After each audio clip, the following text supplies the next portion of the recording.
Okay, so we're kicking off the post-fight Saudi Arabia series with Johnny Walker being KO'd by Volkan Ozdemir. Now, what's next for Volkan Ozdemir at 205? I really don't know.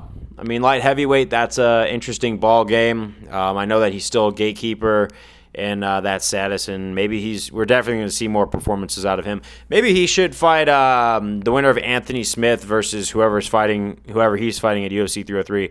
But I'm going to use that to segue because I know Anthony Smith was supposed to fight Carlos Ulberg, which definitely helped him out. In fact, Ozdemir could either fight Ulberg or he could also fight Anthony Smith.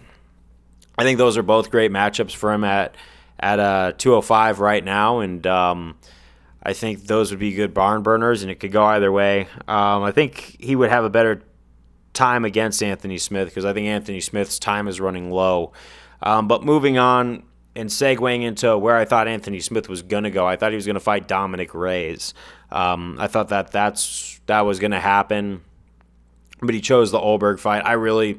Ulberg would have ran through Smith very quickly, in my opinion, because I think Ulberg is going to be a dangerous prospect in the future. We'll see, but from what I'm seeing from him, he's dispatching guys pretty nicely. But Johnny Walker is definitely in that mode where you can see he's not going to touch UFC gold.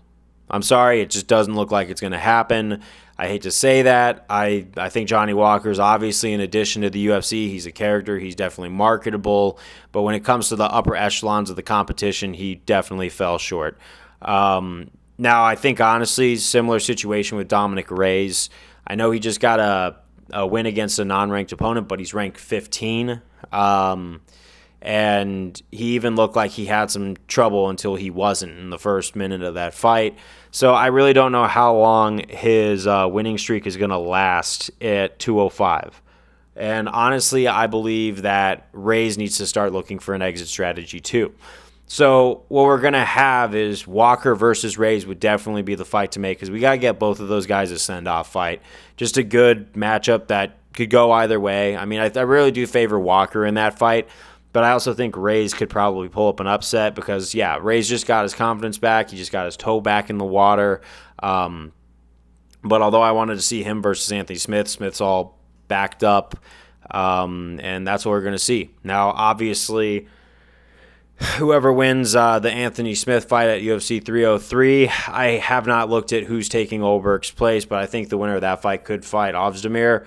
But definitely Walker versus Reyes because I'm not liking the idea of those guys sticking around. And that's the thing about fighters. They'll get a win, and then they'll want to go back in, and then they might get stopped. They might not, but eventually they go back in. Like let's look at Johnny Walker for a minute. When the hype train got crushed by Corey Anderson, a lot of people wrote him off, and everyone thought he was finished, but he did have a semi-resurgence. Him beating Anthony Smith was actually a really big triumph for him and someone of his caliber, where we realized that although he's not a champion material, he still is a somebody at UFC 205 in the 205 division in the UFC. He definitely is a somebody. He's definitely a name, and he could definitely get things done. But obviously, like I said, belt's not in the picture for him, I believe. So same thing with Reyes. Reyes is obviously a somebody. Definitely was one of the ones who questionably got a win over John Jones at 205. So he's done things in the division. Reyes was definitely on a tear until, Blachowicz happened. But I think for both of those guys, it's time to start putting a cap on it. But I'm going to move on to the next one in the post-fight segment of UFC Saudi Arabia. I'll see y'all on the next one. Peace out, and let's go.